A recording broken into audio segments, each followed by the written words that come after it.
Hey y'all. So morning we are doing for jalapeno poppers, and I'm making pickled okra. So my pickled okra is really easy. It's fast. It goes really quick, and it takes like about maybe 10-15 minutes to actually be in a hot water bath, and no, it's not slimy. So the way I do it is, let's see if I can use this a little bit for y'all. Um, you're gonna sterilize 2 jars. I like to use quarts because we go through them really fast. Um, Brant and I like to use them in Bloody Marys. The kids like to eat them just plain or with in salads. You can cut them up. They are low carb, uh, so this would be good for if you're doing low carb keto or even trim healthy mama. I'm sorry, I'm having to check my brain. Okay, so what you're going to do is you're going to sterilize your jars.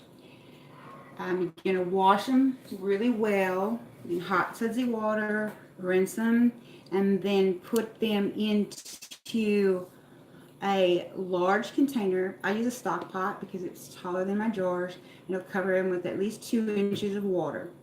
You need at least 2 inches of water covering your jars so that you can get a good seal when you do your water bath.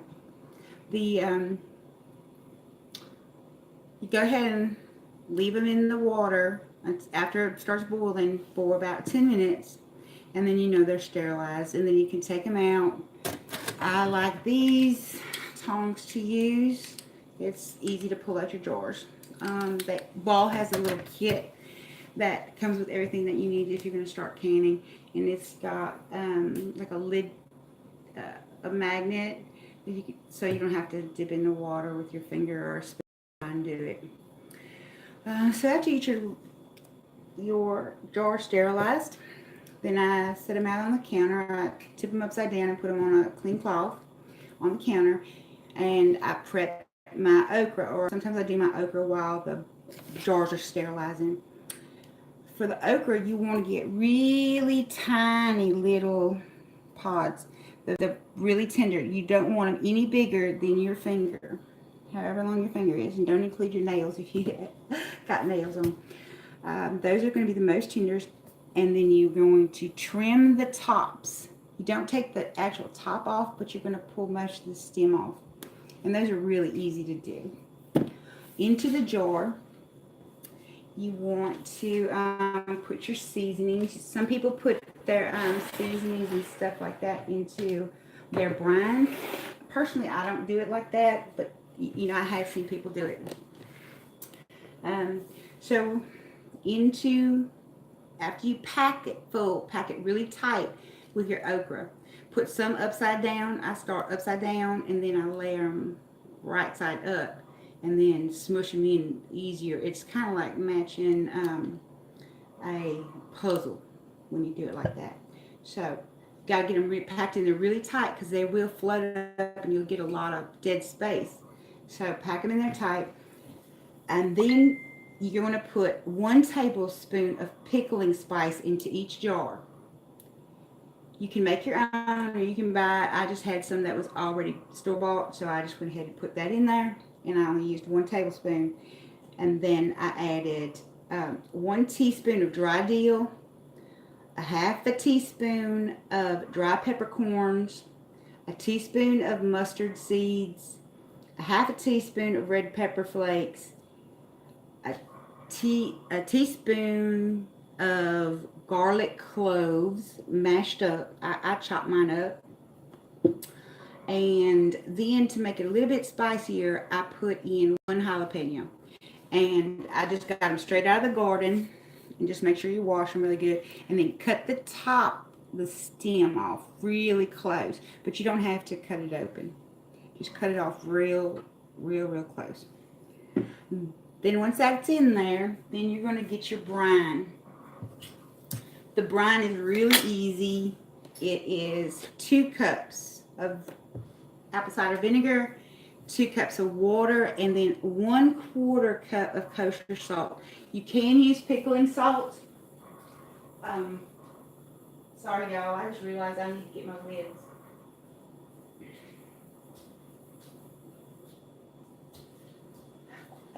Hang on, I forgot I gotta get my lids to get them warmed up.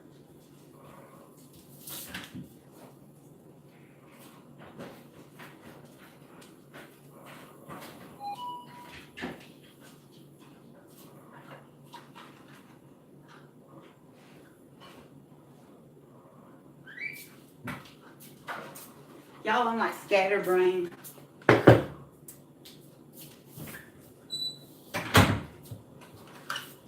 Okay, so you need, let's see, let me go over that again, because I forgot where I was myself. You need 2 cups of apple cider vinegar, 2 cups of water. You can either use spring water or bottled water. You don't want chlorinated water. And a 1/4 cup of kosher salt. You can use pickling salt, but I don't ever use it. I just use kosher salt because I like kosher salt. I don't. Anybody who knows me knows I don't like to use iodized salt. Okay, so then you get your lids and then you wash them and then throw them into that hot water from your jars. It's not going to be boiling water. Don't use boiling water.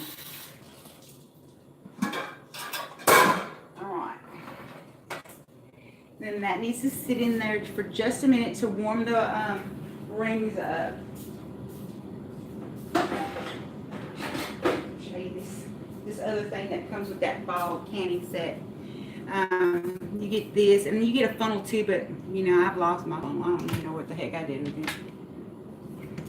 I've moved so many times that I don't even know. Okay, so we're not going to even worry about it.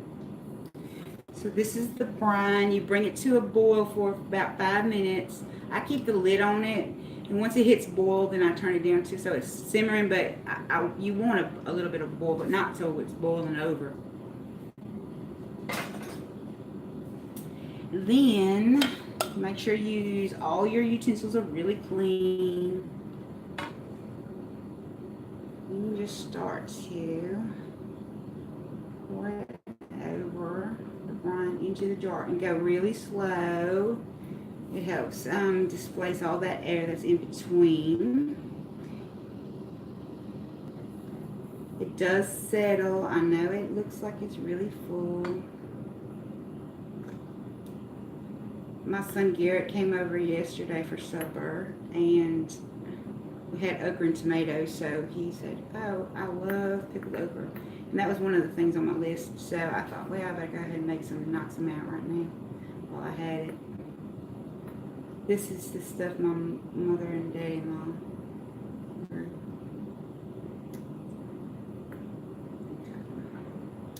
So, right here's the brine line. I'm going to start working on this other one. And then I'll use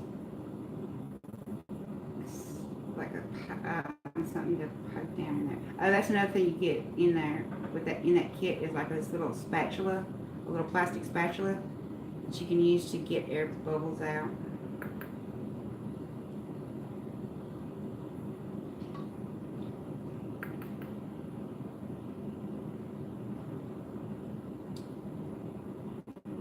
If you were smart, unlike me, you would put all this stuff in the bottom of your jars. All the pickling spice and the garlic like that, and then you wouldn't have to go as slow as I'm going.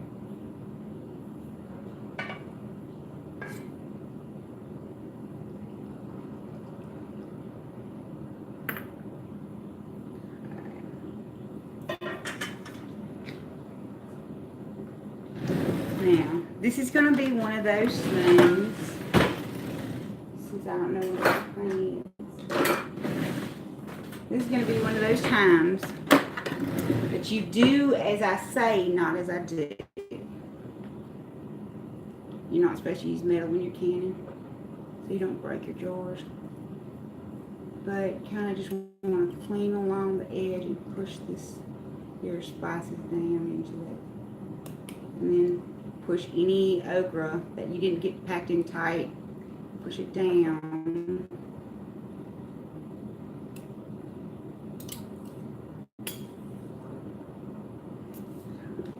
And these are hot. These jars are really hot, so be careful. You should probably use like a jar lifter or something like that.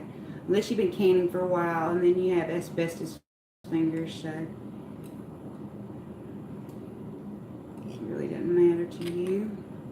You want to leave a nice headspace, at least 1/4 of an inch. And I'll get that as soon as I shake all these down. But this is another example of what not to do. Don't put your pickling spice on the top like I did, because it'll float and then it's a pain in the butt. But I didn't want to start over, so I already had it packed in there, so I just rolled with it. Alright. Then, you can use a wooden, like a popsicle stick for this, or a spatula, a rubber spatula, or a plastic spatula. I'm just going to clean up these edges kind of and push everything towards the middle.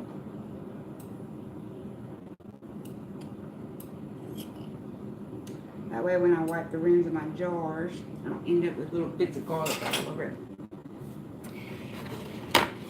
So then you just need to clean your jars up real quick. I use any leftover brine.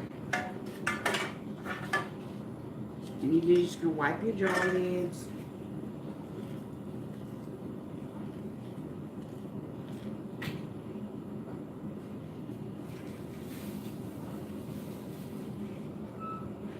So they're very clean. This doesn't have any sugar in it, so it's not going to be sticky.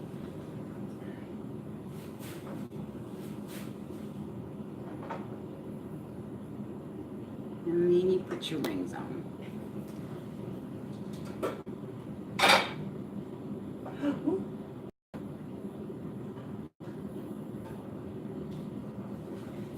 See how it makes it like stick to it?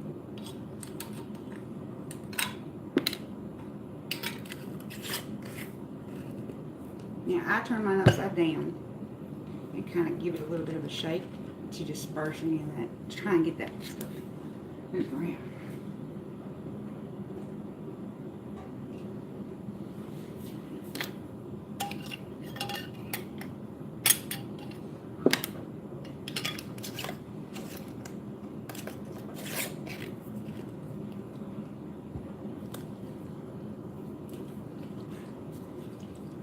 After you do your water bath, they'll shrink, and then you want to continue to give them a shake to make sure you get all your pickling spices floating around better. Do them finger tight, and then you're going to put them in the water bath.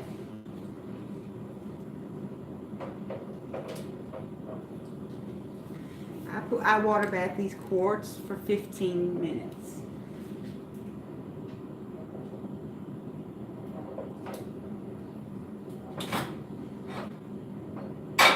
Let's see if I can take this off without destroying everything. So you just put them in your water bath and then make sure they're covered with water, at least 1 inch or 2 of water, and then I just put my lid on it. And then as soon as it starts boiling, that's when you start counting. Alright. Now, let's see. I got a GoPro, but I hadn't figured it out yet. I need to sit down and do that. And then to do the jalapeno poppers, they're so easy.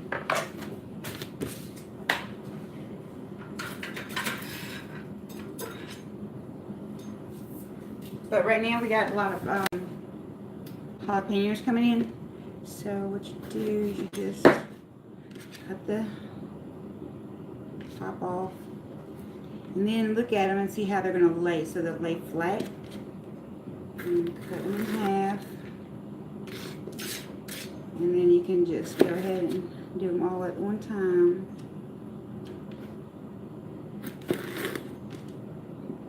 And then you're going to take out the seeds and the veins.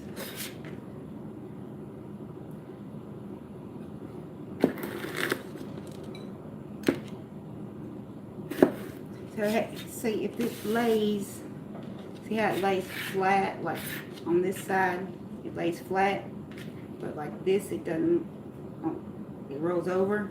So since it lays flat on this, laying this way, you want to turn it a quarter turn and then make your cut on the side that it doesn't lay flat, so it'll lay flat when you put them on the grill or in the oven.